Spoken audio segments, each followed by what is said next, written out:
सुनिए डॉक्टर श्याम सुंदर पराशर जी की अनमोल कथा।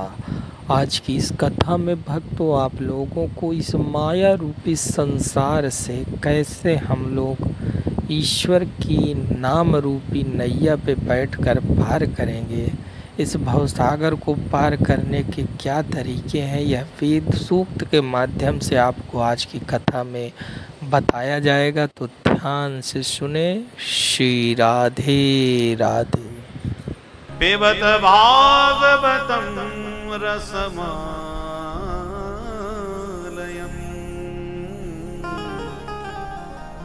मुहुरहो रसिका भुवि भावुका।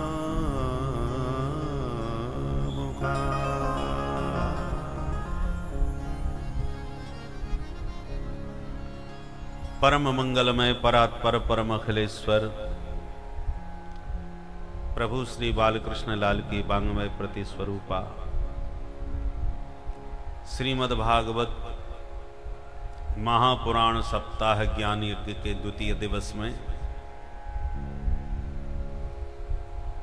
पधारे हुए समस्त भगवत चरणानुरागी बंधुओं एवं भक्तिमती माताओं, कल हम सबने श्रीमद् भागवत का महात्म्य श्रवण किया। इस दिव्य ग्रंथ के श्रवण करने से हमारे जीवन में सुप्त हुए ज्ञान वैराग्य जागृत हो जाते हैं। यह भक्ति ज्ञान वैराग्य की त्रिवेणी का संगम है और धुंधुकारी जैसे पापी पतित प्रेतात्माओं को भी पावन बनाने वाला, उनका भी कल्याण करने वाला यह परम पवित्र ग्रंथ है। इसमें 18,000 श्लोक हैं, 335 अध्याय और 12 स्कंद हैं। प्रारंभ के जो 3 श्लोक अभी आपने सुने, प्रथम श्लोक में किम ध्येयम, किसका ध्यान किया जाए। दूसरे श्लोक में किम गेयम, किसको गाया जाए। तीसरे श्लोक में किम पेयम, क्या पिया जाए। तो ध्येय गेय और पेय व्यास जी महाराज बतला रहे हैं।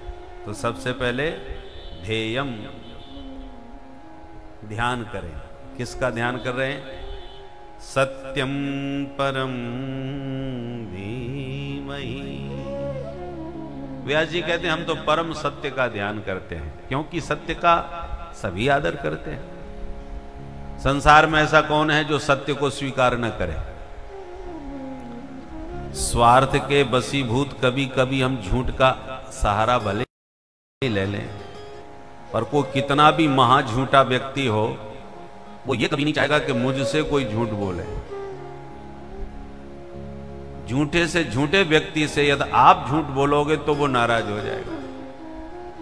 इसका मतलब सत्य को वह भी पसंद तो करता है, स्वार्थ के कारण झूठ बोलता है।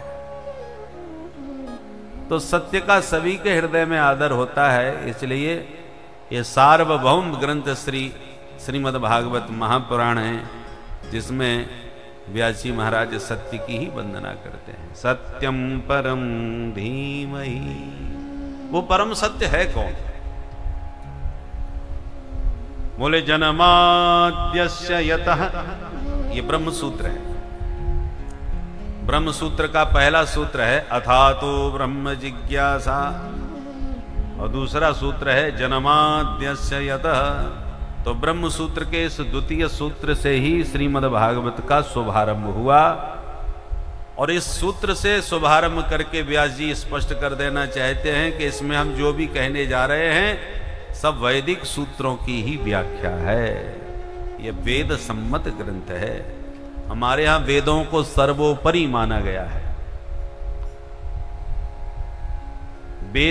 वेद सम्मत भगवान चर्चा करें तो हम भगवान की बात भी मानेंगे, सुनेंगे। और भगवान होते हुए भी यदि वेद विरुद्ध बोले तो हम भगवान तो मानेंगे पर उनकी बात नहीं मानेंगे। इतना हमारे यहां वेदों का आदर है।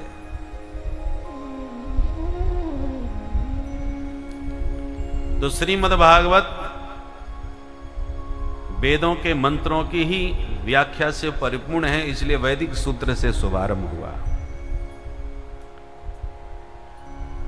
जन्माद्यस्य यतः यतः यस्मात् अस्य विश्वस्य जन्मस्थिति भंगा भवन्ति तस्मै। हम उस परमात्मा का ध्यान करते हैं जिन्होंने इस सारे विश्व को उत्पन्न किया और पालन भी वही कर रहे हैं, अंत में सबको समेट के अपने में ही समाविष्ट कर लेते हैं। उस परमेश्वर का हम ध्यान करते हैं। किसी ने कहा तो कि आप सांख्यों की प्रकृति का ध्यान करते हैं? बोले नहीं, प्रकृति तो जड़ है।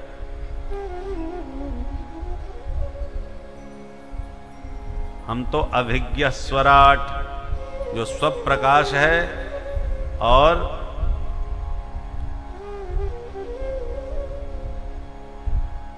संसार को सृजित करके स्वयं भी संसार में अनुगत है और उससे इतर भी है।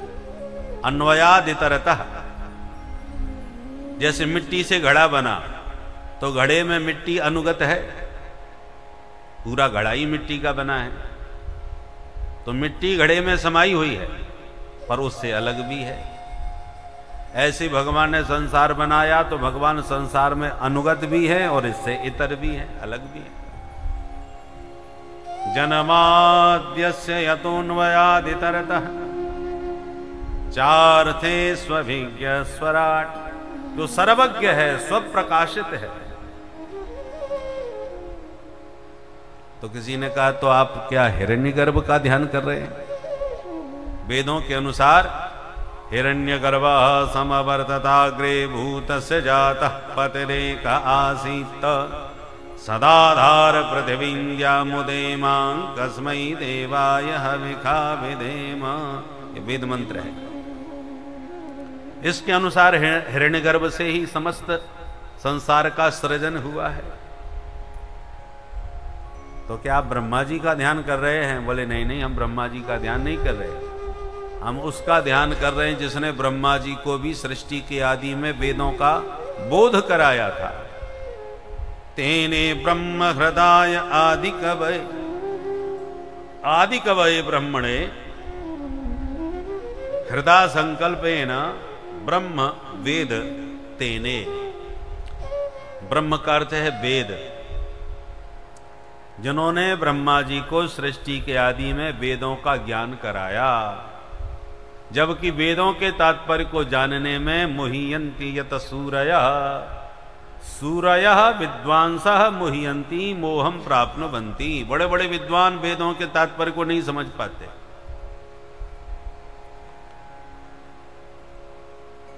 तेजो वारि मृदाम यथा विनिमयो यत्र त्रिसर्गो मृषा। जिस परमात्मा की सत्य सत्ता के प्रभाव से यह असत जगत भी सत्यवत प्रतीत होता है। जैसे भयंकर धूप में सड़क पर चलो तो दूर से कभी कभी सड़क में पानी भरा नजर आता है और पानी की बूंद भी नहीं होती, ये सूर्य की किरणों के द्वारा उत्पन्न भ्रम है। इसी को मृग तृष्णा, मृग मरीचिका आदि कहते हैं। तो जैसे धूप में सड़क पर दिखने वाला पानी एकदम झूठा है, ऐसे ही यह जगत दिखाई पड़ने पर भी मृषा है, अमृषा, सत्यवत प्रतीयते। सच्चा जैसा लगता है असत। भोले बाबा भी भवानी से कहते हैं, उमा कहूं मैं अनुभव अपना। उमा कहूं मैं अनुभव अपना। उमा कहूं मैं अनुभव अपना। उमा कहूं मैं अनुभव अपना। सत हरि भजन जगत सब सपना। जैसे स्वप्न जब दिखाई पड़ता है तब सच्चा जैसा लगता है, पर जगने पर झूठा सिद्ध होता है।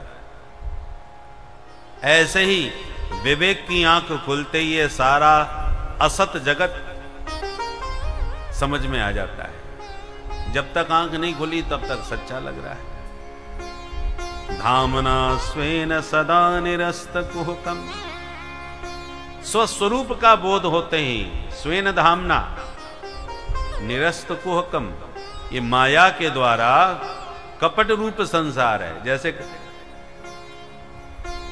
इंद्रजाल वाले जादूगर होते हैं, रुमाल से कबूतर बना दिया, नोट बरसा के दिखा दिया, पर जो दिखाई पड़ रहा है वो सब झूठा है। ऐसे ही देखने वालों को तो सब सच्चा ही लगता है, पर उसका एक जमूड़ा है, वो सब जानता है कि ये सब झूठा है। ऐसे ही माया का निवारण होते ही, माया कुहक माने कपट रूप जो माया है, उसका निरस्त होते ही, समापन होते ही संसार का स्वरूप समझ में आ जाता है। ऐसे उस मायापति परमात्मा का हम सब मिलकर के ध्यान करते हैं। सत्यम परम धीमहि, सत्यम सच्चिदानंद स्वरूपम परम परमेश्वरम धीमहि ध्यायेम। ऐसे उन सच्चिदानंद घन परमेश्वर का हम सब मिलकर के ध्यान करते हैं। बोलो सच्चिदानंद भगवान की। अब ग्रंथ का अनुबंध चतुष्टय बतलाते हुए व्यास जी कहते हैं, धर्म प्रोज्जित कई तबोत्र परमो, अत्र श्रीमद् भागवते प्रोज्जित कैतवः परमो धर्मः निरूप्यते। इस ग्रंथ में हम निष्कपट परम धर्म का निरूपण करने जा रहे हैं। इस ग्रंथ के सुनने का अधिकारी कौन है? निर्मत्सराणाम सताम, जिसके हृदय से मात्सर्य मर गया हो। मत्सर, मत्सर माने ईर्षा का ही स्वरूप मात्सर्य होता है। दूसरों की तरक्की से जलन होना। परोत्कर्ष असहनम मत्सरः तद रहितानां, दूसरों का उत्कर्ष जब आपसे सहन न हो तब समझ लो आपके भीतर मच्छर घुस गया। बाहर से काटे वो मच्छर, भीतर जो काटे वो मत्सर। मत्तः अग्रे सरति, ये मुझसे इतना आगे निकल गया, अब कुछ भी हो जाए इसको तो ठिकाने लगा के ही छोड़ूंगा, इसको पटक लगा के छोड़ूंगा। तो जब दूसरा कोई बढ़ने लगता है तो उसको गिराने की इच्छा तुम्हारे भीतर आ जाए तो जान लो आपके भीतर भयानक मच्छर घुसा हुआ है जो काट रहा है तुम्हें। ऐसे मात्सर्य युक्त व्यक्ति को कथा सुनने से लाभ नहीं होगा। निर्मत्सर होकर के सुनोगे तो लाभ मिलेगा।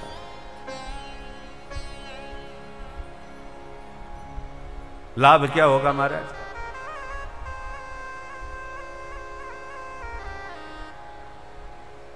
वेद्यम वास्तवमत्र वस्तु शिवदम, अत्र वास्तव वस्तु वेद्यम। इस ग्रंथ के श्रवण करने से तुम्हें वास्तव वस्तु का बोध हो जाएगा।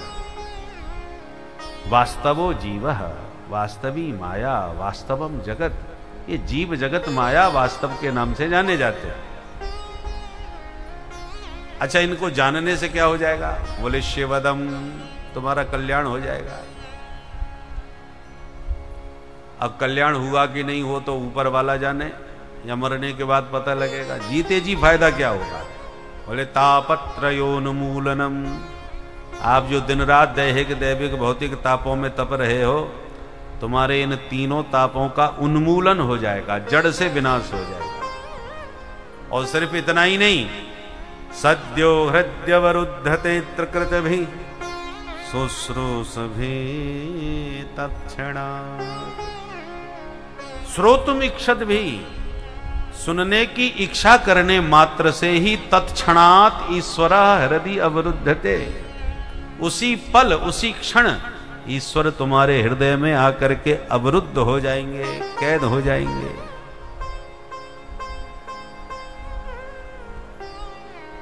जब परमात्मा को हृदय में कैद कर देता है यह ग्रंथ तो लोग सुनने क्यों नहीं आते? बोले कृत भी, जब तक उसका सुकृत नहीं होगा, सुकृत माने पुण्य, जब तक वह उसके पुण्य प्रबल नहीं होंगे तब तक उसकी सुनने की इच्छा ही उत्पन्न नहीं होगी। जन्मांतरे भवेत् पुण्यम तदा भागवतम लभे। पुण्य में बल नहीं है, पुण्य बल नहीं है तो चाहे कार्ड भेज दो, चाहे टेलीफोन करके बुलाओ, आएगा ही नहीं। वही से कहेगा भैया तुम्हें भागवत सुनने की पड़ी है, हमें तो मरने की भी फुर्सत नहीं है। इसलिए कृत भी हुए बिना शुश्रूष भी नहीं हो सकता, बिना पुण्य बल के सुनने की इच्छा ही उत्पन्न नहीं हो सकती। ऐसा ये परम पावन पवित्र ग्रंथ है। स्वरूप समझा रहे हैं। ये ग्रंथ है क्या? निगम कल्प तरोर गलितम फलम। निगम माने वेद, वेद रूपी कल्प वृक्ष का एकदम पका पकाया रसीला फल है ये। गलितम माने पतितम, वेद रूपी उच्च शाखा से श्रीमद् भागवत रूपी रसिक फल टपक के गिरा। किसी ने कहा रसिक, रस से भरा, और पका हुआ फल है तो ऊंची डाली से टपके तो फूट भी जाता है। तो भागवत का फल फूटा है क्या साबुत? व्यास जी कहते हैं बहुत साबुत है। साबुत क्यों है भाई, फूटा क्यों नहीं? तो श्रीधर स्वामी पाद कहते हैं इसलिए नहीं फूटा कि शिष्य प्रशिष्य शाखा पल्लव परंपराया सनई सनई अखंड मेवावतीर्णम न तो उच्च निपातेन स्फुटितम। ये धम्म से नीचे नहीं गिरा है, डाली प्रति डाली के द्वारा धीरे धीरे आया है।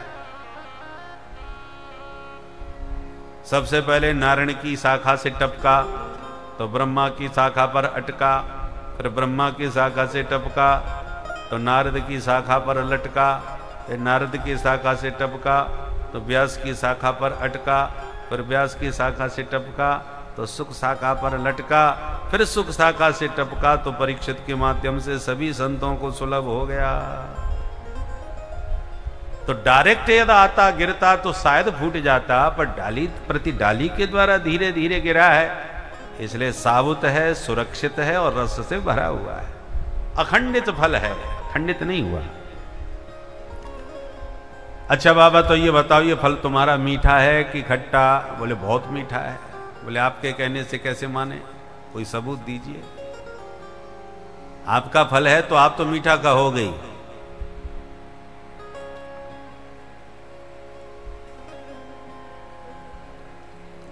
कोई भी कवि हो अपनी कविता तो उसे अच्छी लगती है।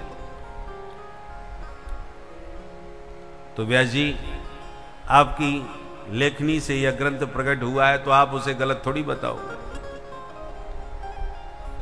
फल बेचने वाले अपने फलों की कैसी तारीफ करते हैं। मलाई वाले केले, हर केला केला ही होता है, मलाई का थोड़ी बना के लाया होगा, और बेचते समय वो उसकी बड़ी तारीफ करता है। एक सज्जन बेचते हुए आवाज लगा रहे थे, खरबूजे शक्कर से मीठे। सुनने वाला बेचारा प्रभावित हो गया तो बोले चलो मीठा खरबूजा खाते हैं। खरीद लिया और जब खाया तो बिल्कुल फीका, उसमें कोई स्वाद ही नहीं। सो नाराज होने लगा, क्यों रे मूर्ख बना रहा है, इसमें तो कोई स्वाद ही नहीं है। बेचने वाले ने कहा इसलिए तो चिल्ला चिल्ला के बोल रहा हूं खरबूजे शक्कर से मीठे। अरे शक्कर लगा के खाओ। तो बेचने वाले बड़े होशियार होते हैं, बड़ी कुशलता के साथ अपने फल बेच करके ठिकाने लगा ही देते हैं। तो व्यास जी महाराज आप अपनी कृति को बुरा क्यों बताओगे? हमें सबूत दीजिए, आपका फल मीठा है, इसका क्या प्रमाण? व्यास जी कहते हैं तोता जिस फल में अपनी चोंच मार दे तो आंख मूंछ के समझ लेना चाहिए फल मीठा ही निकलेगा। फलों का पारखी शुक होता है। तो मेरे भागवत रूपी फल में भी शुक ने मुख लगाया है। शुक मुखादमृत द्रव संयुतम, सुख मुख विकलित फल है, इसलिए थोड़ा बहुत मीठा नहीं है, अमृत द्रव संयुतम, अमृत के समान मधुर है। इसलिए पिबत भागवतम रसमालयम,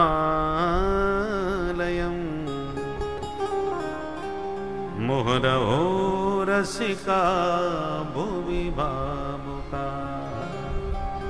अहो रसिका, अहो भावुका, हे रसिक भावुक जनो आओ।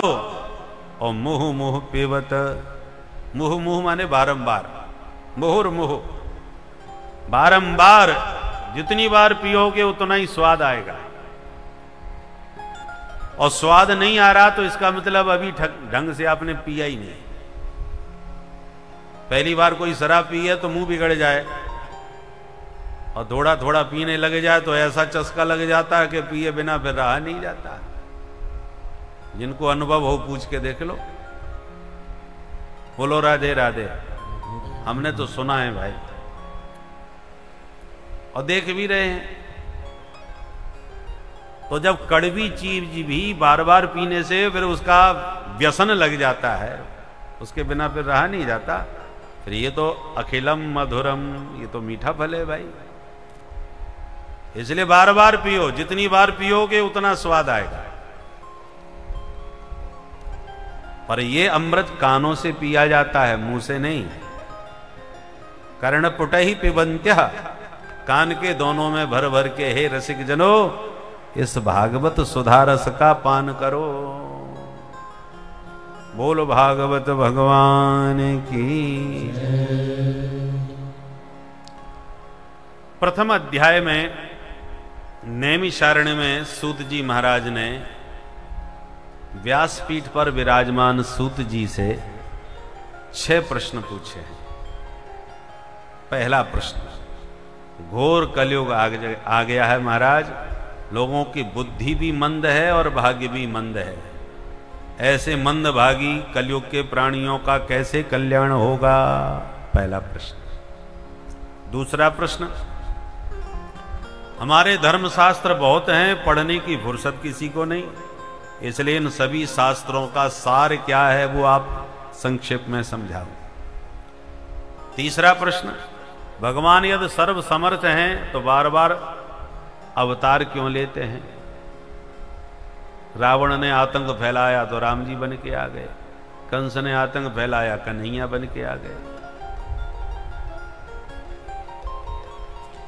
तो जिन परमात्मा के संकल्प से ही संसार बन जाता है और टेढ़ी भ्रकुटी करने से प्रलय हो जाता है, उस परमात्मा को असुरों को मारने के लिए स्वयं बार बार क्यों आना पड़ता है? चौथा प्रश्न यह है कि आना पड़ा भगवान को, कोई बात नहीं रहा होगा कोई कारण, तो ये बताइए कितनी बार भगवान आए, कितने अवतार भगवान ने लिए? क्योंकि आजकल भारतवर्ष में नए नए भगवान आए दिन पधार रहे हैं। तो वास्तव में भगवान के कितने अवतार हुए वो कृपा करके बताएं। और पांचवा प्रश्न यह है कि किस अवतार में क्या क्या किया, उनके लीला चरित्र, उनके कर्म भी हमें विस्तार से समझाएं। और छठवां प्रश्न यह है कि लीला स्मरण करके जब भगवान चले जाते हैं तब ये धर्म फिर किसकी शरण में रहता है? ये 6 प्रश्न हैं।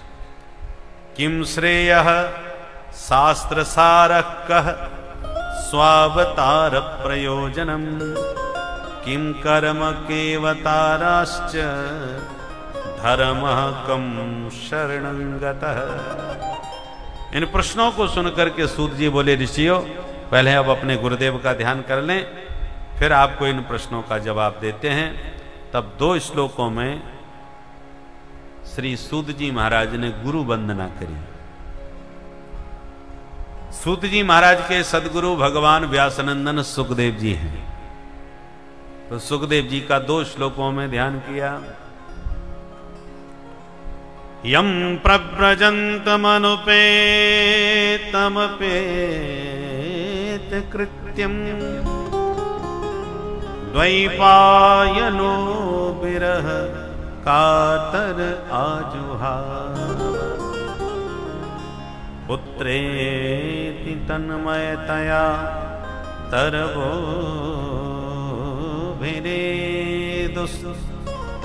तं सर्वभूत हृदयं मुनिमानतोऽस्मि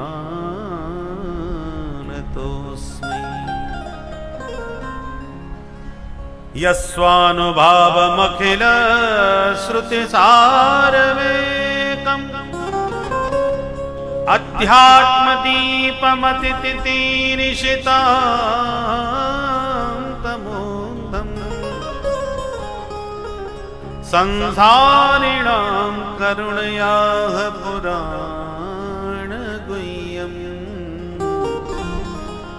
तं व्याससूनुमुपयामि गुरुं मुनीनाम्।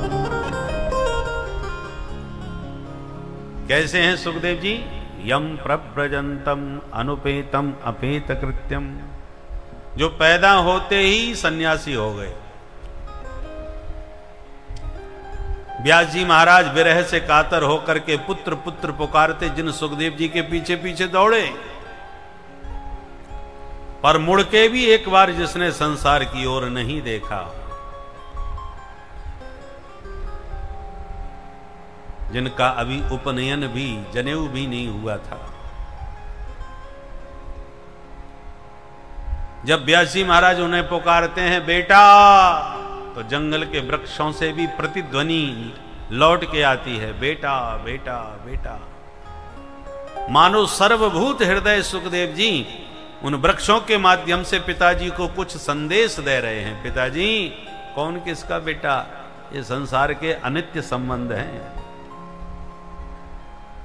आज मैं आपका बेटा, कल आप भी मेरे बेटे बन सकते हो। कभी झूला झूला होगा, झूला में जब आप बैठते हो तो सबसे नीचे होते हो, और जो सबसे ऊपर पलकिया होती है, थोड़ी देर में आप वहां पहुंच जाते हो, वो नीचे आ जाती है। चक्र चल रहा है, ऊपर वाला नीचे, नीचे वाला ऊपर, होता रहता है। तो जिन्होंने वृक्षों के माध्यम से भी पिता को उपदेश दिया, ऐसे सर्वभूत हृदय सुखदेव जी के पाद पद्मों में बारंबार प्रणाम। जिन्होंने समस्त श्रुतियों का सार संग्रहित करके अध्यात्म का अद्भुत दीपक जलाया, उस अध्यात्म दीप के द्वारा जीव के हृदय में जन्म जन्मांतर का जो अज्ञान अंधकार व्याप्त था, उसको दूर कर दिया। सभी संसार के जीव अज्ञान के अंधकार को पार करना चाहते थे, पर कैसे पार करें समझ में नहीं आता था। पर श्रीमद् भागवत का जब अध्यात्म दीप प्रकाशित हुआ तो सबको स्पष्ट मार्ग दिखाई पड़ गया। ऐसे सबका मार्ग प्रदर्शन कराने वाले व्यास नंदन भगवान सुखदेव जी को बारंबार प्रणाम। सूत जी कहते हैं, ऋषियों, तुमने लोक मंगल की भावना से बहुत ही उत्तम प्रश्न पूछे। सबई पुंसां परो धर्मो यतो भक्तिरधोक्षजे अहेतुक्य प्रतिहता ययात्मा संप्रसीदति। प्राणी मात्र का एक ही परम धर्म है, येन केन प्रकारेण परमात्मा से प्रेम हो जाए। वेद पुराण संत मत वेद पुराण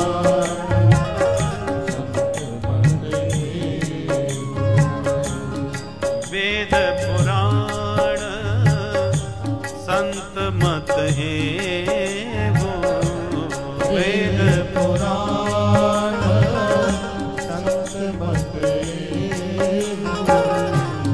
सकल सुकृत फल राम स्नेहो,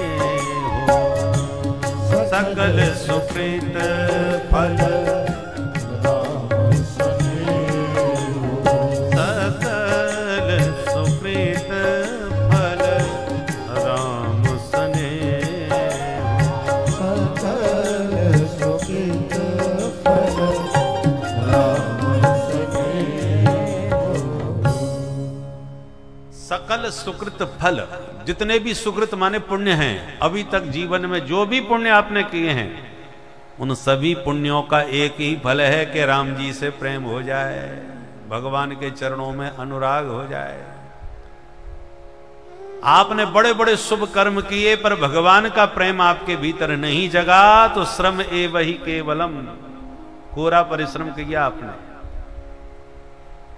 धर्मस्वनुष्ठितः पुंसाम विश्वक्सेन कथा सुयः, नोत्पादयेद्यदि रतिं श्रम एव हि केवलम। बड़े बड़े धर्मानुष्ठान किए आपने, पुरस्चरण किए, व्रत किए, परंतु भगवान से प्रेम नहीं हुआ तो कोरा परिश्रम किया, कोई लाभ नहीं मिला।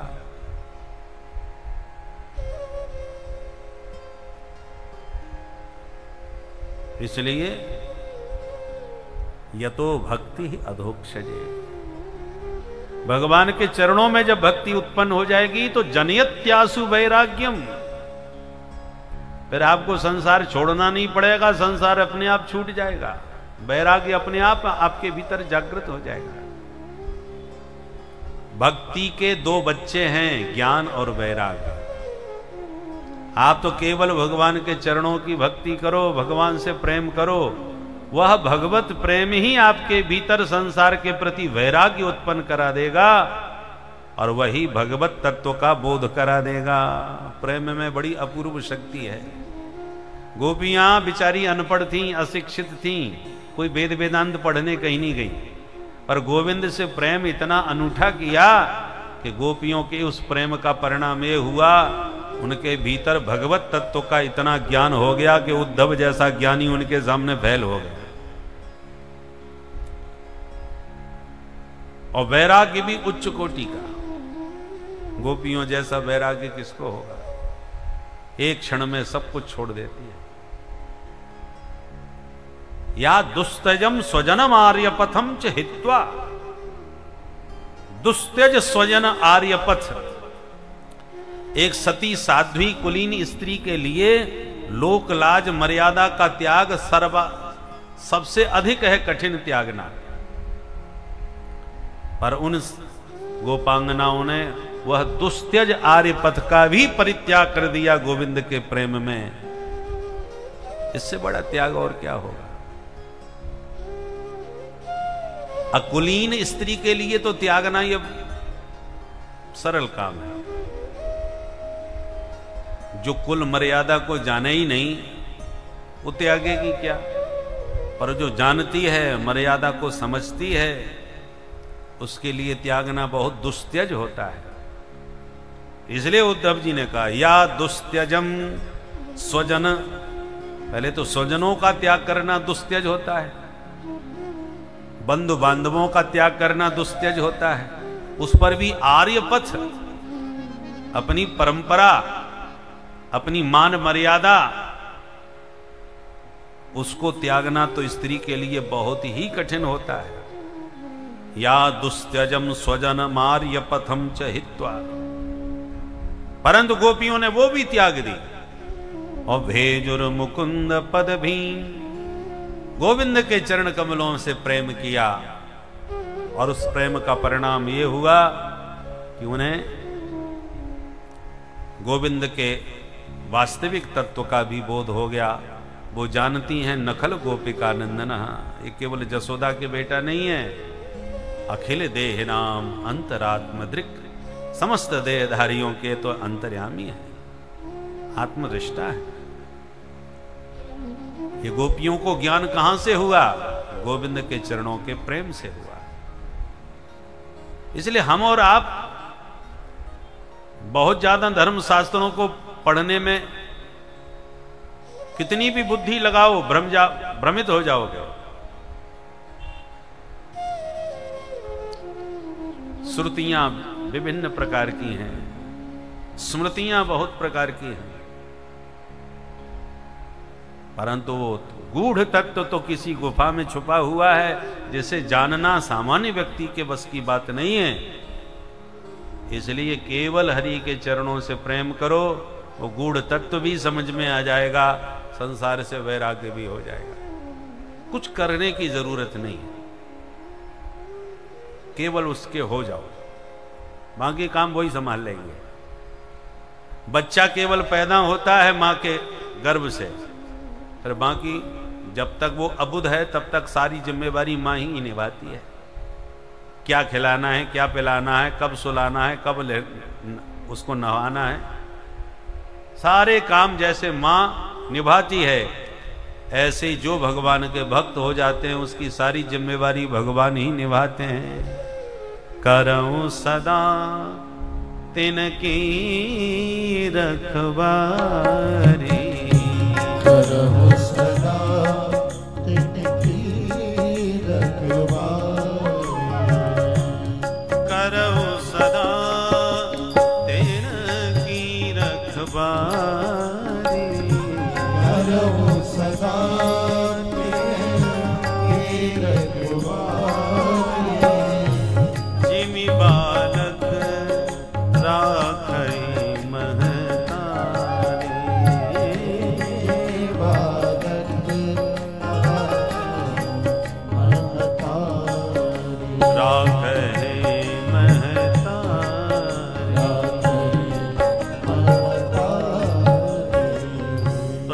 माना ही मनुष्य जीवन का परम ध्येय है, परम लक्ष्य है।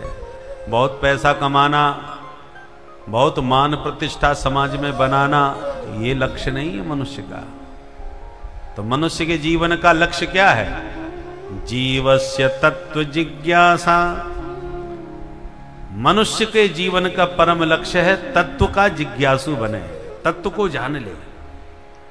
तत्व क्या चीज है महाराज? वदन्ति तत्तत्त्वविदस्तत्त्वं यद् ज्ञानमद्वयम् ब्रह्मेति परमात्मेति भगवानिति सप्यते। तत्त्वविदः एवं तत्त्वं वदन्ति। तत्ववेत्ता उस तत्व को इस प्रकार से बताते हैं कि वो तत्व तो एक ही है, परंतु ज्ञानी उसको निर्गुण निराकार रूप में ब्रह्म कहते हैं, और योगी सगुण निराकार रूप में उसको परमात्मा कहते हैं, और भक्त सगुण साकार रूप में उसको भगवान कहते हैं। तो भगवान कहो, परमात्मा कहो, ब्रह्म कहो, वस्तु एक ही है, पर एक होने पर भी भेद है। जैसे आटा एक ही है, उसी एक आटे से रोटी भी बनती है, पराठे भी बनते हैं, पूड़ी भी बनती है, और इनको खाने से पेट भी भर जाता है। परंतु स्वाद की दृष्टि से रोटी का स्वाद अलग, पराठे का स्वाद अलग, पूड़ी का स्वाद अलग, भेद है भी। पूड़ी, पराठे और रोटी में भेद तो है, पर बने सब एक ही आटे के, तत्व एक ही है।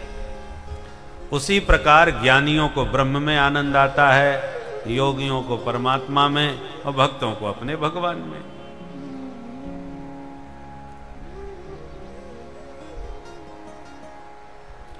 और उस परम तत्व को जानते ही विद्यते हृदय ग्रंथि छिद्यन्ते सर्व संशया क्षीयन्ते चास्य कर्माणि दृष्ट एवात्मनीश्वरे। उस तत्व को जानते ही तुम्हारे हृदय की सारी ग्रंथियां खुल जाएंगी, बुद्धि के सारे संशय भ्रम मिट जाएंगे, और जितने भी जन्म जन्मान के कर्म बंधन हैं वो भी सब समाप्त हो जाएंगे। जब तक उस तत्व को नहीं जाना, तब तक पुनरपि जननम पुनरपि मरणम के चक्कर से कभी आप बचने वाले नहीं।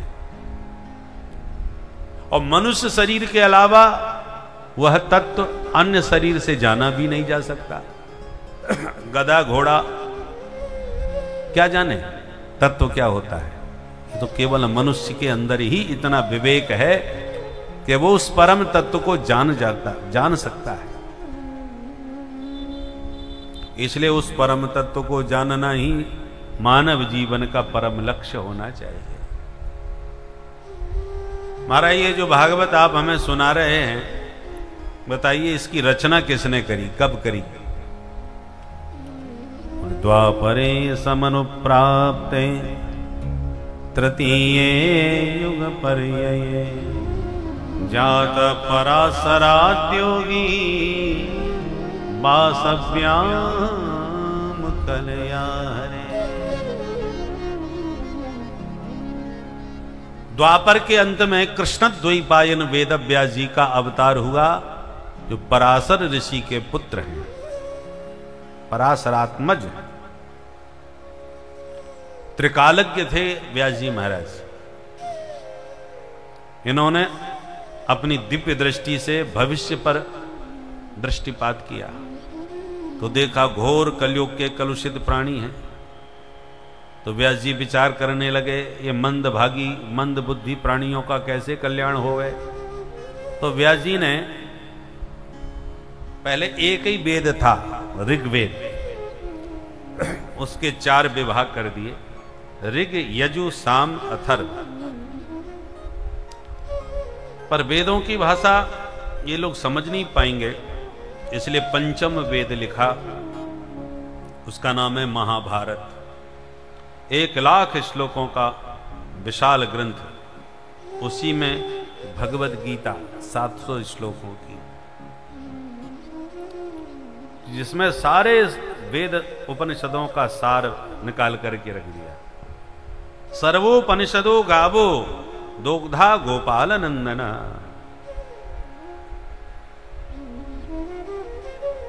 सारे वेद उपनिषद गाय हैं और गोपाल हमारे कन्हैया हैं, जिन्होंने गाय को दोहा। पार्थो वत्सः, गैया कब दोई जाती है? जब बछड़ा लगे। बिना बछड़े के गैया दूध नहीं देती, दूध उसके स्तनों में नहीं आता। तो पार्थो वत्सः, पार्थ को, अर्जुन को बछड़ा बनाया। और सुधीर भोक्ता दुग्धम गीतामृतम महत्, सारे उपनिषदों को गाय बना करके भगवद गीता रूपी दूध निकाला, जिसमें अर्जुन को बछड़ा बनाया और गोविंद ने स्वयं दोहा। और पिया किसने? बोले सुधीर भोक्ता, जो परम बुद्धिमान रसिक जन हैं, उन्होंने उस दूध का पान किया। अभी तक हम लोग पी रहे। दुग्धम गीतामृतम महत्, बहुत कीमती दूध है ये भगवत गीता। दोहने वाले कौन हैं? गोपाल। और दोहने वालों को ग्वाला ही कहते हैं। ग्वाला ही गैया दोहते हैं, तो हमारे कन्हैया तो ग्वाला वैसे ही ठहरे। तो गोपाल ने दोहा, अर्जुन को बछड़ा बना लिया। अर्जुन जिज्ञासु न होते, प्रश्न न करते, तो कन्हैया कहां से धो करके देते। तो इतना बड़ा ग्रंथ श्रीमद् भागवत, श्री महाभारत के रूप में व्यास जी ने तैयार किया, पर फिर भी चित्त को चैन नहीं मिला।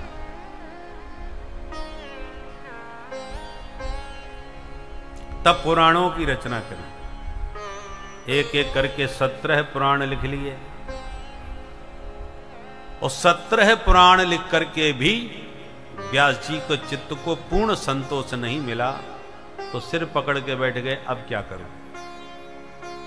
इतने में देवर्षि नारद जी आ गए। नारद जी ने जब देखा तो प्रश्न किया, पाराशर्य महाभाग भवत कच्चिदात्मना परितुष्यति शारीर आत्मा मानस एव वा। अरे पाराशर जी, आप इतने परेशान क्यों बैठे हो? क्या बात हो गई भाई? व्यास जी कौन हैं? पराशर ऋषि के पुत्र हैं, इसलिए व्यास जी को पाराशर कहा गया। पराशरस्यापत्यम पुमान पाराशर। तो पूछा क्या परेशानी है, क्यों मुंह लटकाए बैठे हो। व्यास जी ने नारद जी को प्रणाम किया, आसन दिया, पूजन किया। नारदो देव दर्शन, देवताओं के द्वारा जिन नारद जी की पूजा की जाती है, व्यास जी ने उनको आदर दिया और कहा, हे देवर्षि, मैंने मानवों के कल्याण की कामना से कितने सारे ग्रंथ लिख दिए, पर न जाने क्यों फिर भी अभी पूरी तरह मन को संतुष्टि नहीं हुई। कारण क्या है ये समझ में नहीं आता, कमी कहां रह गई। नारद जी बोले, हम बताएं। अरे बताओ महाराज। बोले, तो सुनो, ग्रंथ तो आपने खूब लिखे, पर किसी भी ग्रंथ में गोविंद के गुण नहीं गाए। विधि निषेध की बातें खूब करी, ऐसा करो, ऐसा मत करो। उपदेश बहुत दे चुके, अब ये उपदेश देना बंद करो और गोविंद के प्रेम में डूब करके रसमयी लेखनी से कुछ लिखना चालू करो। क्योंकि वायस तीर्थ में हंस विहार नहीं करते व्यास जी, कौओं के साथ हंस थोड़ी रहेंगे। और जो परमहंस संत होते हैं वो तो गोविंद के गुण गणों के मोती चुंगते हैं, प्रभु के पावन चरित्रों की सरिता में सराबोर होते हैं, उन विधि निषेध से भी ऊपर उठे होते हैं। उनके लिए अभी तक आपने कोई पावन ग्रंथ नहीं लिखा। नारद जी कहते हैं, मुझे देखो, हम पूर्व जन्म के दासी पुत्र हैं, छोटी जाति में पैदा हुआ, पर मेरी मां संतों की खूब सेवा करती थी। मैं 5 साल का था, मां के साथ चला जाता था, मैं भी संतों की सेवा में लग जाता था। मैया कपड़े धोती थी उनके, तो मैं भी धुलवाता था। मैया झाड़ू लगाती थी तो मैं भी लगाने लग जाता था। मैया समिधा बीन के लकड़ियां जंगल से लाती थी तो मैं भी उठा लाता था। संत प्रसाद पाते थे तो हम देखते थे, अंत में प्रसाद संत हमको देते थे तो उनकी शीत प्रसादी हम भी लेते थे। संत कथा कहते थे, सब सुनते थे तो हम भी बैठ के सुनने लग जाते थे। संत जब संकीर्तन करते थे तो हम भी नाच नाच करके उनके कीर्तन में आनंद लेते थे। हमारे गांव में संतों की मंडली आई हुई थी, चातुर्मास्य महात्मा लोग एक ही जगह करते हैं, तो चातुर्मास्य में संत हमारे गांव में रहे। मां ने उनकी सेवा करी, मैं भी सेवा में रहा। 4 महीने में तो खूब घुल मिल गया। अब तो मुझे बड़ा आनंद आने लगा संतों के साथ, कथा सुनूं, कीर्तन करूं। और जहां चातुर्मास्य पूरा हुआ कि महात्माओं ने अपने सोटा लंगोटा उठाए और चल दिए। नहीं महाराज जी कहां चले? बोले, बच्चा, हमारा तो डेरा उठ गया, हम तो रमते राम हैं, आज यहां कल वहां। तो नारद जी रोने लगे, बाबा मुझे भी ले चलो अपने साथ। बोले, बेटा, तुझे यदि हमारे साथ चलना है तो पहले तू अपनी मां से आज्ञा लेके आ। यदि तेरी मां आज्ञा दे तो चल हमारे साथ, हमें कोई आपत्ति नहीं। और यदि बिना आज्ञा के, अनुमति के तू हमारे साथ जाएगा तो तेरी मां हमको गाली देगी, लो हमने तो महाराज जी की सेवा करी, महाराज जी हमारे बेटे को ही भगा के ले गए। मातृदेवो भव, पहले मां को देवता मान करके पूजना चाहिए, जिसने तुम्हें संसार में जन्म दिया। हमारे यहां नारी समाज का बहुत सम्मान हुआ है। श्रुति वेद भगवान भी सबसे पहले कहते हैं मातृदेवो भव, उसके बाद पितृदेव, पिताजी का दूसरा नंबर, गुरुजी का तीसरा नंबर, मातृदेवो भव, पितृदेवो भव, फिर आचार्य देवो भव। इसलिए बेटा मां की अनुमति लो। नारद जी हाथ जोड़ के बोले, बाबा मेरी मैया बाबा बनने की आज्ञा मुझे कभी नहीं देने वाली है, वो मेरे से बहुत प्यार करती है, मुझे नहीं छोड़ेगी। बोले, बेटा तो हम भी तुझे नहीं ले जा सकते। तो महाराज जी कुछ तो बताओ उपाय। बोले बेटा दो ही उपाय हैं, या तो मां आज्ञा दे तो चलो हमारे साथ, और आज्ञा नहीं मिलती तो जब माता जी पधार जाए तब आ जाना हमारे पास। नारद जी को लगा आज्ञा तो हमें मिलने वाली नहीं है, ये तो हम जानते हैं। अब तो दूसरा ही उपाय समझ में आता है कि माता जी पधारे तो हम बाबा जी बने, पर तब तक घर में कैसे रहें? संतों ने कहा हम तुम्हें मंत्र दे देते हैं, घर में ही बैठ के भजन करो, और माता जी जब पधार जाएं तो हम हमारे पास आ जाना। ठीक है महाराज जी। अब महात्माओं ने तो हमको मंत्र दिया, मंत्र दे के संत चले गए। अब हम तिलक लगा के कंठी धारण करके 24 घंटे हरि वो जो मंत्र मिला था मंत्र जाप करने लगे। मंत्र जाप मम दृढ़ विश्वास। पर जब मैं खूब भजन करने लगा तो मेरी मां को डर लगने लगा, कहीं मेरा बच्चा बाबा जी ना बन जाए। तो माताओं को इसका बड़ा डर रहता है, और कुछ ना बन जाए उसकी चिंता नहीं है, और बाबा जी ना बन जाए। कई माताएं तो अपने बच्चों को बाबाओं के नाम से ही डराती हैं, चुप हो जा नहीं तो बाबा जी ले जाएंगे। बाबा को एक तरह से भूत बना दिया। तो नारद जी को भजन करते देखे मां को डर लगा, बेचारी योषित मूढ़ा च किंकरी, पढ़ी लिखी तो थी नहीं, पति जा चुके थे तो पुत्र के सहारे रह रही थी। अब तो जो भी घर में आवे मैया उससे एक ही बात करे, भैया कोई सुंदर सी लाली हो तो बता दो, छोरा को विवाह है जाए, घर में रुनुक झुनुक करती बहू आ जाए, बहू बेटा घर संभालें, फिर भगवान मुंह को उठा लें। जो आवे उससे एक ही चर्चा।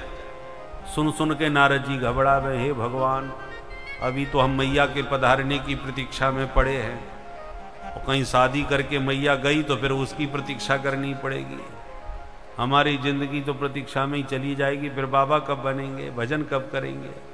हे ठाकुर जी अब तो आप ही कुछ करो कृपा। नारद जी कहते हैं व्यास जी एक दिन हो गया चमत्कार। क्या हुआ? बोले शाम का वक्त था, मेरी मैया गैया दोहने चली गई, और गौशाला में एक सांप घूम रहा था, मैया को दिखाई नहीं पड़ा, अंधेरे में उस पर पैर रख दिया, सांप ने पट्ट से काट लिया, मैया वहीं जैसी आराम हो गई।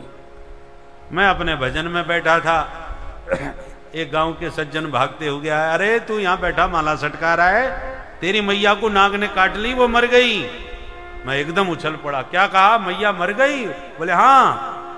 तो मन में तो मैं बड़ा खुश हुआ, पर ऊपर से थोड़ा रोने का नाटक किया, क्योंकि मैं तो इसी समय की प्रतीक्षा में था, कभी अंतिम बंधन टूटे और मैं भागूं यहां से, घर के बंधनों से मुक्त हो जाऊं। अनुग्रहम मन्य माना, मैंने ठाकुर जी की बड़ी भारी कृपा मानी, और तुरंत मां का संस्कार करके मैं तो भाग लिया। जिस दिशा में महात्मा गए थे मैं उसी दिशा में दौड़ा। दौड़ते दौड़ते जंगलों में न जाने कहां भटकता फिरा, बाबा जी का तो कहीं पता नहीं चला।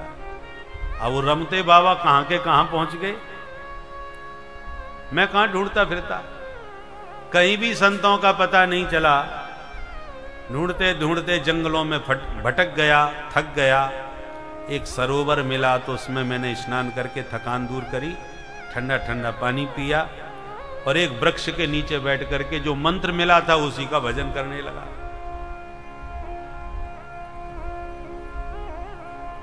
और जैसे ही मैंने भजन किया, ध्यान किया कि हृदयासीन में सनेर हरि, उस वृक्ष के नीचे मंत्र जपते ही मेरे हृदय में हरि का दर्शन होने लग गया। अब तो मेरे आनंद का ठिकाना नहीं। अरे आज तो मैंने साक्षात श्री हरि का दर्शन किया है, मेरे हृदय कमल में हरि का प्राकट्य हुआ है। मैं प्रसन्नता में खड़े होकर नाचने लगा, झूमने लगा, और अगले क्षण हृदय में जो मुझे दर्शन मिल रहे थे वो गायब हो गए। अब मैं बार बार फिर मंत्र जपूं, फिर ध्यान करूं, कुछ भी ना आवे। अब मैं चीख चीख के रोने लगा, हे प्रभु मेरे से क्या अपराध हो गया, इतनी सुंदर झांकी का मुझे दर्शन हो रहा था, वो कहां चले गए। बड़ी देर तक मैं रोया, चिल्लाया, छटपटाया। फिर मुझे दिखाई तो कुछ नहीं पड़ा, पर बहुत रोने के बाद मुझे कुछ सुनाई पड़ा। अविपक्व कषायाणाम दुर्दर्शो हम कुयोगिना। आकाशवाणी मुझे सुनाई पड़ी, बच्चा अभी तू कच्चा है, तेरी साधना परिपक्व नहीं है। जब परिपक्व योगी बनेगा, सच्चा साधक बन जाएगा, तब तुझे मेरा दर्शन मिल जाएगा। नारद जी बोले, जब मैं कच्चा था, बच्चा था, तो आप आए क्यों? आप न दर्शन देते तो मुझे कोई परेशानी नहीं थी, पर दर्शन दे दिया तो फिर भागे क्यों?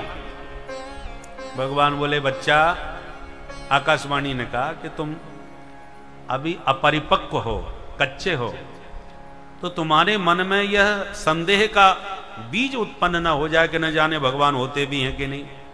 बाबा जी ने हमको बहलाने के लिए कोई ऐसा ही मंत्र तो नहीं दे दिया झूठ मूठ का। मंत्र सच्चा है कि नहीं, संत सच्चे थे कि नहीं, इष्ट सच्चा है कि नहीं, बहुत से भ्रम होते हैं मन में, और जितना संशय भ्रम होगा उतना ही साक्षात्कार में विलंब होगा। इसलिए हमने तुम्हें अपने रूप माधुरी की चटनी चखा दी, स्वाद लग गया। एक बार अनुभव हो जाता है तो विश्वास दृढ़ हो जाता है। तुम्हारे विश्वास को दृढ़ करने के लिए ही हमने तुम्हें अपने रूप माधुरी की चटनी चखाई। अब जो तुमने दर्शन किया है हृदय में, उसी का निरंतर चिंतन करते रहो। तो कितने दिनों बाद आप मिलेंगे हमें हमेशा के लिए? परमानेंट चाहिए। तब आकाशवाणी ने कहा, इस जन्म में तो हम नहीं मिलेंगे, अगले जन्म में तुम्हें हमारा दर्शन अवश्य प्राप्त हो जाएगा। अब जरा सोचिए, कोई 10 साल के बाद मिलने की बात करे तो मुंह लटक जाता है। 10 साल के किसने देखा?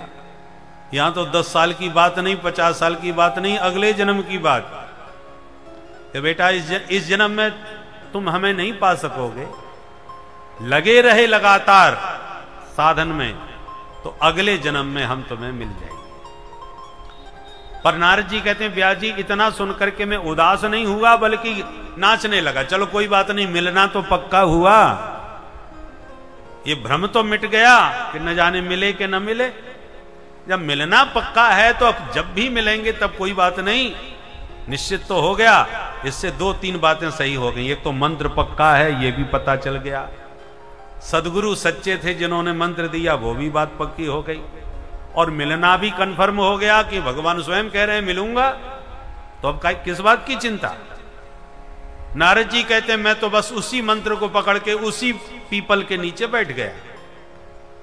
और संयोग की बात, मुझे क्या मालूम अगला जन्म कब होगा। कुछ ही दिनों के बाद, महीने भी नहीं बीते, कुछ ही दिनों में महाप्रलय हो गया। और उस महाप्रलय में सारा संसार जलमग्न हो गया, सब परमात्मा के पेट में समा गए। नारद जी कहते हैं, हम भी समा गए।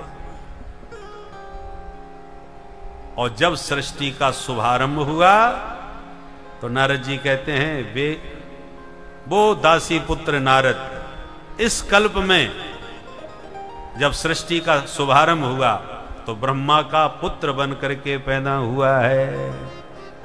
ये इस कल्प की बात है। पूर्व कल्प में नारद जी दासी पुत्र थे और इस कल्प में ब्रह्मा जी के पुत्र बन के पैदा हुए। नारद जी कहते हैं, व्यास जी, ब्रह्मा का बेटा बन गया पर लगन पूर्व जन्म की लगी रही। जो संतों ने मंत्र दिया था, जो प्रभु ने मुझे एक झलक दिखाई थी, वो मेरे चित्त में चिपकी रही। और उसी रूप का ध्यान करके मैं हमेशा भगवान का संकीर्तन करता रहता, 24 घंटे गाता रहता, उन्हीं का नाम जपता रहता था। जय सिया राम, जय जय सिया राम, जय सिया राम, जय जय सिया राम, जय सिया राम, जय जय सिया राम, जय सिया राम, जय सिया राम, जय सिया राम, सिया राम, जय सिया राम, जय सिया राम, जय सिया राम, जय जय सिया राम, सिया राम, जय सिया राम, जय सिया राम, जय जय सिया राम, जय सिया राम, जय सिया राम, जय सिया राम, जय जय सिया राम, जय सिया राम, जय सिया राम, जय सिया राम, जय जय सिया राम, ताली बजाते हुए जय सिया राम, जय जय सिया राम, जय सिया राम, जय सिया राम, जय सिया राम, जय जय सिया राम, जय सिया राम, जय सिया राम, जय सिया राम, जय जय सिया राम, जय सिया राम, जय सिया राम, जय सिया राम, जय जय सिया राम, जय सिया राम, जय जय सिया राम, जय सिया राम, जय जय सिया राम, जय जय सिया राम। नारद जी कहते हैं मैंने जब झूम झूम के नाच नाच की कीर्तन किया, एक दिन मैं मस्ती में ऐसी कीर्तन गा रहा था कि तुरंत मेरी आंखों के सामने प्रत्यक्ष जो झलक मैंने हृदय में पूर्व जन्म में देखी थी, वे ही छैल छबीले भगवान की सुंदर झांकी मेरी आंखों के सामने प्रत्यक्ष प्रकट हो गई। बोल भक्त वत्सल भगवान की। तो भैया 10 साल के बाद कोई प्रेमी मिले तो कितने आनंद के साथ हम गदगद होकर के उसे कंठ लगाते हैं। तो जिसकी प्रतीक्षा में एक जन्म नारद जी ने प्रतीक्षा की हो, एक जन्म की प्रबल प्रतीक्षा के बाद प्रभु का साक्षात्कार हुआ है, नारद जी के आनंद का ठिकाना नहीं रहा। नारद जी कहते हैं व्यास जी, भगवान का दर्शन करके मैं तो एकदम आनंद में डूब गया, और मेरे इस आनंद में डूबे हुए इस प्रेम का दर्शन करके प्रभु ने गदगद होकर के मुझे अपने कर कमलों से ये वीणा प्रदान कर दी। ये भगवत प्रदत्त वीणा है जो स्वर ब्रह्म समन्वित है। बस जब से ये वीणा मेरे हाथ में प्रभु ने सौंपी है, तब से इसी वीणा पर गोविंद के गुण गाता हुआ संसार में सर्वत्र परिभ्रमण कर रहा हूं। ये सामान्य वीणा नहीं है। कैसी है ये वीणा? नारद जी अपनी वीणा की विशेषता बतलाते हैं। देवदत्ता भीमा वीणा, देवदत्ता भीमा वीणा, देवदत्ता भीमा वीणा, देवदत्ता भीमा वीणा, स्वर ब्रह्म विभूषिता,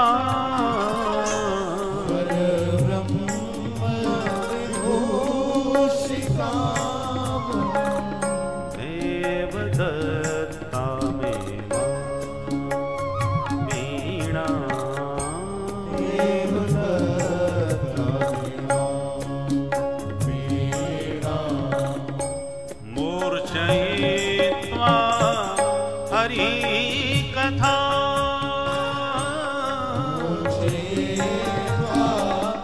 हरि कथा, गायमानश्चराम्यहम्, मूर्छयित्वा हरि कथा, गायमानश्चराम्यहम्, गायमानश्चराम्यहम्,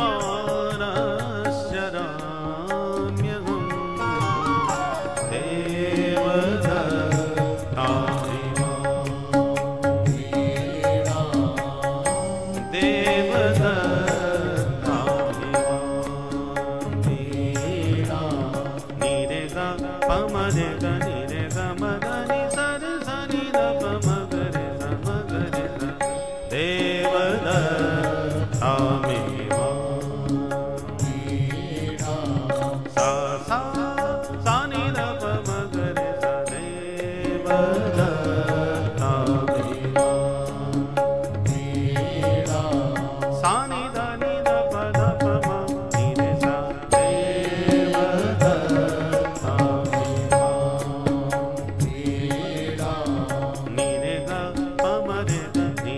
मधनि सनि सनि द प म ग रे स म ग रे सा सा सा नि द प म ग रे सा नि ध नि द प ध प म नि रे सा देवदत्ता मूर्छयित्वा हरि कथा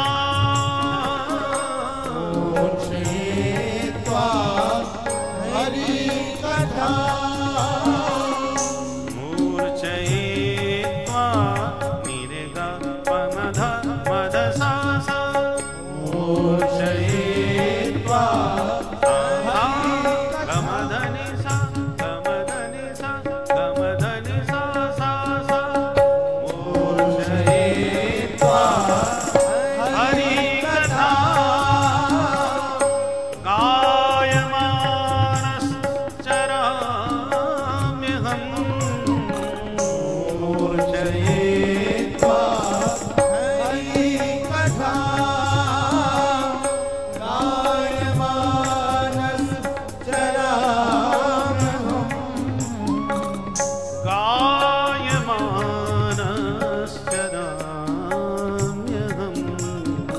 देवदत्तां